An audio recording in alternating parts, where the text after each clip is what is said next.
Bom, como ele está em equilíbrio, a gente vai escrever as condições de equilíbrio. Primeiro, a gente escreve aqui o diagrama de corpo livre desse elemento. Essa linha. Então, de um lado, a gente tem forças internas, do outro lado também forças internas.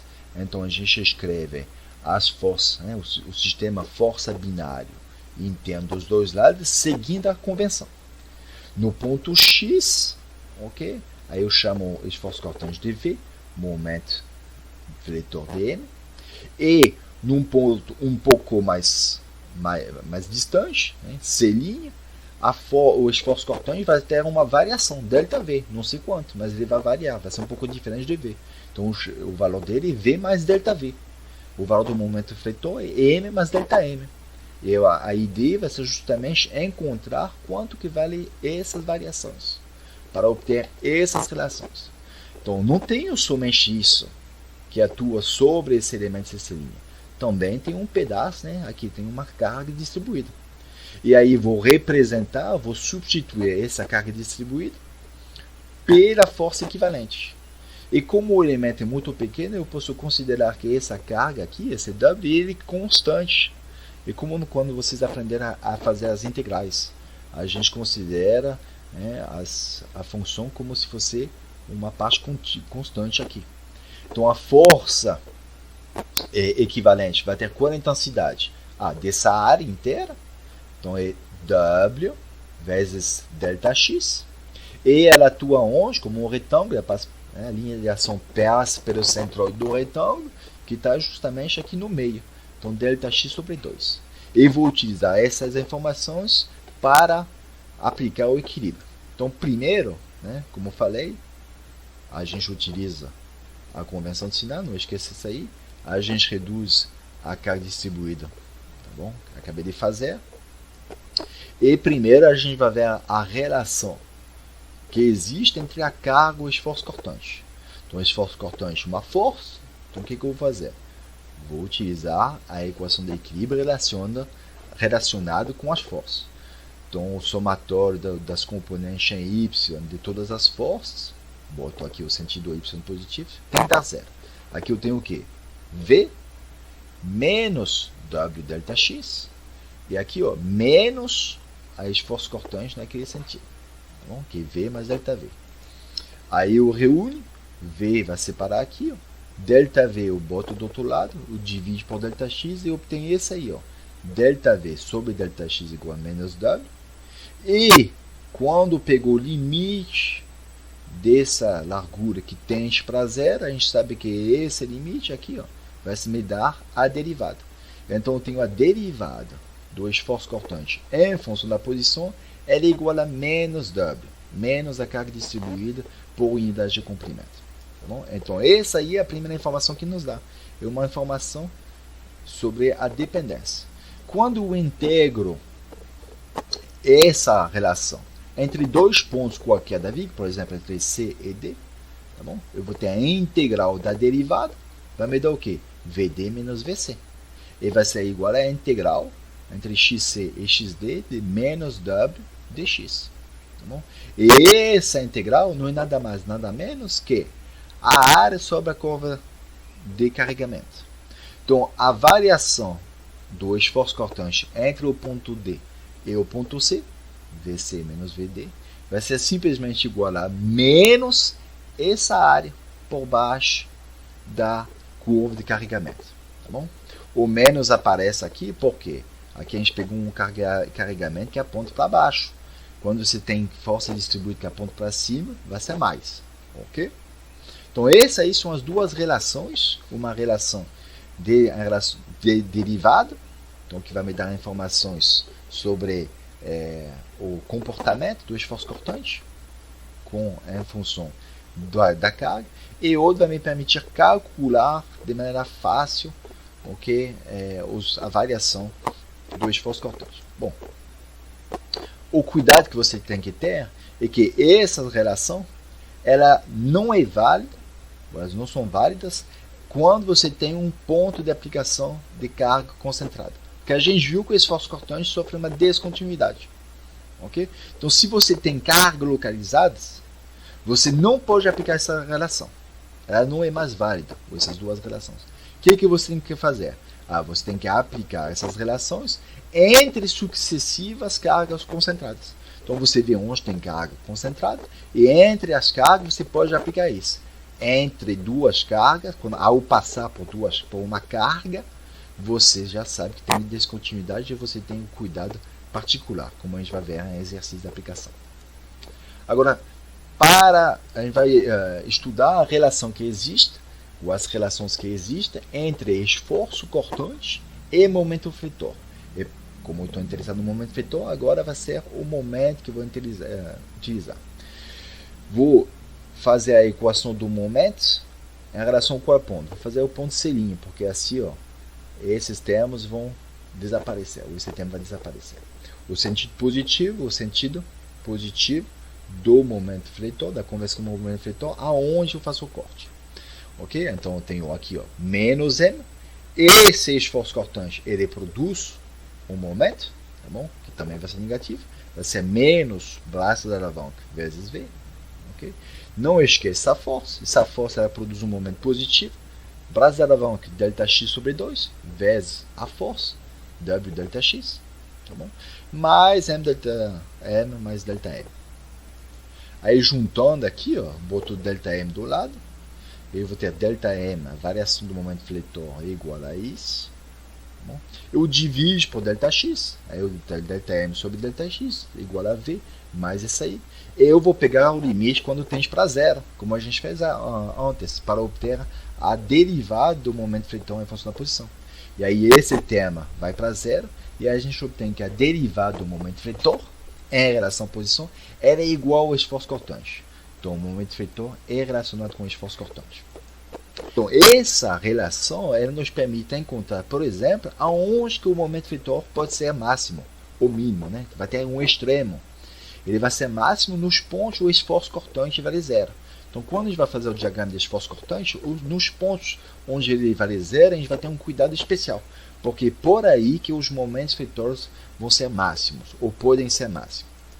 Agora, integrando de novo esse tipo de relação entre dois pontos qualquer, a gente tem que a variação do momento vai ser igual a essa vez ao quê? A área sobre a curva do esforço cortante agora. Tá bom? Então é assim que ele vai funcionar.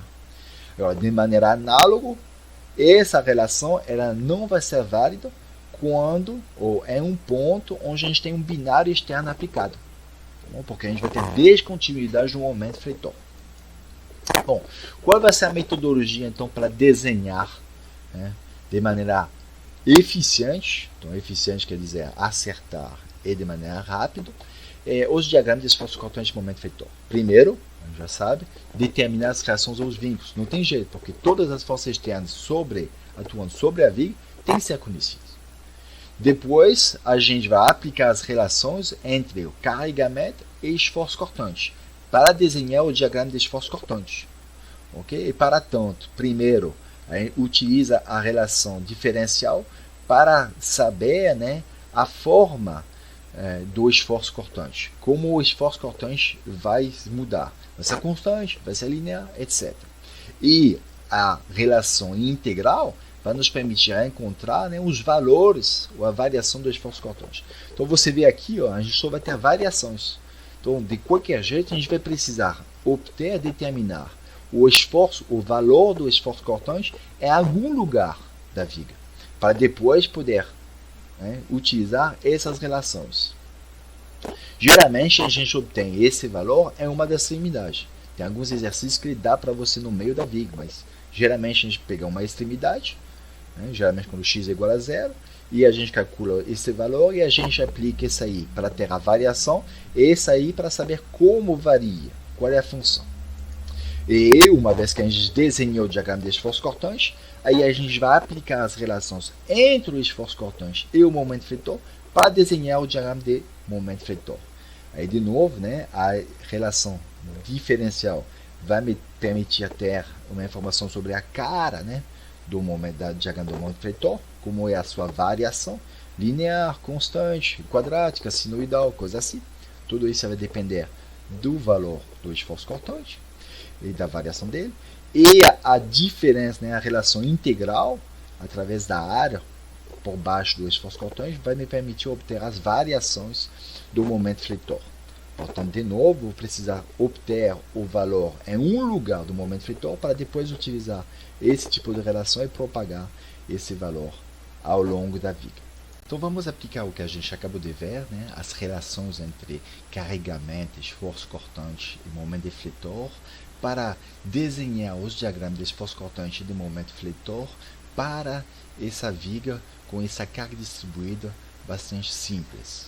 Okay? A gente vai aproveitar para entender também como verificar se os nossos resultados podem fazer sentido ou não. Então, quando a gente tem esse tipo de exercício, a primeira etapa sempre é a reação dos vínculos. Então, a gente aqui desenha o diagrama de corpo livre, transformando, não substituindo a carga distribuída por cargas localizadas equivalentes. Então, aqui ela vale WL e ela está atuando no meio da viga. Okay? A gente faz as equações de equilíbrio aplicada em relação aos momentos. Okay? No ponto A, no ponto B. O resultado final, que vocês devem ser capazes de verificar, nos leva ao fato que as reações em A e B são iguais e vale WL sobre 2. Okay? Uma vez feito isso, a gente vai fazer o quê? A gente vai aplicar as relações entre carga e esforço cortante em primeiro lugar. Okay? Qual é a relação qualitativa que a gente tem? Ou a relação diferencial que nos permite ter informações qualitativas? É que a derivada do esforço cortante em relação à posição é igual a menos a carga distribuída por unidade de comprimento. Então aqui a carga distribuída ela é constante em qualquer posição, diferente de zero. Então necessariamente, primeira informação, o esforço cortante ele é linear. E como aqui a gente tem carga que aponta para baixo, então é negativo, a gente sabe que o esforço cortante decresce linearmente, okay? Ao longo da viga. Agora vamos utilizar a relação quantitativa. A relação quantitativa nos diz que a variação do esforço cortante é igual a menos a área sobre a curva de carregamento. Relembrando que é menos quando aponta para baixo. Okay? Se as cargas apontam para cima, vai ser mais. Okay? Então, a gente utiliza essa informação e a gente tem que a esforço cortante no ponto B menos o esforço cortante no ponto A é igual a menos essa área. É um retângulo simples, então é W vezes L. Né? É W vezes L. Então, quando a gente fala a área sobre o carregamento, não é uma área geométrica, né? É utilizando a grandeza física envolvida, que é a carga distribuída por unidade de comprimento. Então, você pega esse valor aqui, multiplica por o comprimento dele e você tem a carga. Tá bom? Então, a gente sabe essa variação. Como eu falei um pouco mais cedo, a gente só tem informação sobre variações. Então, a gente tem que saber, pelo menos, determinar o esforço cortante em algum lugar, geralmente numa extremidade. Então, quanto que vale? Aí você faz aqui o corte aí virtual, muito próximo, aí numa posição X. Tá bom? Você coloca o esforço cortante na convenção no sentido positivo, que aponta para baixo. Okay? Essa carga distribuída, quando o ΔX tende para zero, vai valer zero. Então a gente só tem que esforço cortante vai ser igual exatamente a reação do ponto A. Então WL sobre 2. Esse aí não permite desenhar. Okay? Então VA vale WL sobre 2. Linear decrescente. Okay? Linearmente decrescente, com o mesmo coeficiente angular. Okay? O resultado VB vai ser VA menos WL, vai dar menos WL sobre 2. E aí a gente tem a posição aqui quando V igual a zero, que é uma posição importante, porque a gente viu que quando V é igual a zero, quando o esforço cortante é nulo, a gente vai ter um extremo do momento fletor. Não? E o segundo ponto que é importante, porque a gente tem que determinar essa posição que vai nos permitir calcular essas áreas para o momento fletor. Então agora a gente vai passar de tentar desenhar o diagrama de momento fletor. E para isso a gente vai utilizar as relações que existem entre o momento fletor e o esforço cortante. Tá bom? Nessa ordem. E a gente sabe que a derivada do momento fletor em relação à posição é igual ao esforço cortante. Tá bom? Então, já que o esforço cortante ele decresce linearmente, necessariamente o momento fletor vai ter uma dependência quadrática. Outra maneira também de enxergar aqui, esse aí é o coeficiente angular do momento fletor em função da posição. a gente vê que o coeficiente angular é igual a esforço cortante. Aí o coeficiente angular ele é positivo, alto, ele só diminui. Então essa dependência quadrática vai ser alguma coisa que vai ser assim, ó, vai subir, diminuir, porque o coeficiente angular vai diminuir de positivo até zerar e vai ser negativo. Bom, na dependência quadrática, a relação quantitativa, sabe que a variação do momento ela é igual à área embaixo do esforço cortante, né? Então aqui, ó, vai ser positivo, porque o esforço cortante é positivo. Aqui vai ser negativo, porque o esforço cortante é negativo. Okay? Relembrando, a área não é uma área geométrica, é a área utilizando a grandeza física. Tá bom? Então aqui a gente tem MC menos MA é igual a essa área, positivo. Metade da base vezes a altura dividido. Ok? WL ao quadrado sobre 8.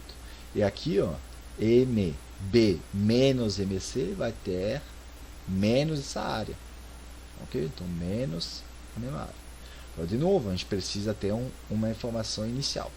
Ok? E aí você faz o mesmo tipo de raciocínio e você vai ver que o momento fletor no ponto A, ok? Ele é nulo. Então, a partir disso aí, a gente é capaz de momento fletor ao ponto A você botar aqui, então MC vai ser igual a WL quadrado sobre 8, você tem um ponto aqui máximo, e depois, se MB menos MC é igual a isso aí você tem que MB igual a zero. Então, esses aí são os diagramas de esforço cortante e momento fletor para desenhar.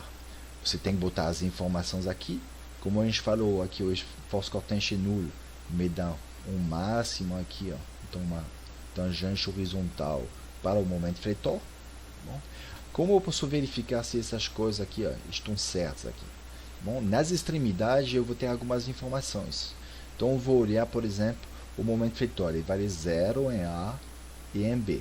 Bom, olhando a minha viga aqui, ó, você vê que em A e em B, as extremidades aqui, ó, elas são livres no sentido que não tem nenhum engaste. Então você não tem binário externo atuando aqui. Então necessariamente o momento aqui, ó, fletor, ele tem que ser nulo. Okay? Se tivesse um engaste ou algum binário atuando aqui, não poderia ser nulo. Mas aqui não tem nenhum. Então já que A é nulo, MB também tem que ser igual a zero. Então se você encontrasse um momento fletor diferente de zero, já saberia que está errado. Esse aí era para o momento fletor. Nos exercícios a gente verá algumas informações sobre o esforço cortante também. Então vou resolver em vídeo separado como obter os diagramas de esforço cortante e momento fletor utilizando as reações para esse problema, assim como para essa viga onde a gente tem um binário externo atuando aqui no meio da viga. Bom, obrigado.